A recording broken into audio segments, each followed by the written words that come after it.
When I was 9 years old, my father died. After, my mother sat me down and tried to tell me where my father had gone. She spoke of heaven and God. She showed me an illustration in a large Bible that we had. It showed an old white man with a long flowing beard and long hair standing in front of a giant throne like a king, except that it was on a misty cloud. Around him, the masses bowed down to him. I remember there was a lot of gold. How primitive that idea of God was. It looked to be 2,000 years old.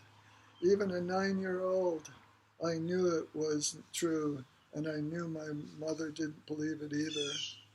Come to my class September 16th, and we can construct a more contemporary concept of God, one that won't insult your intelligence, one you might even decide to truly believe in, one that science might even validate.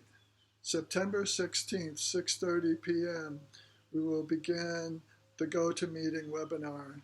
Don't be late. The link will be found here on the day of the class. Hope you can make it. Be at peace. Thank you.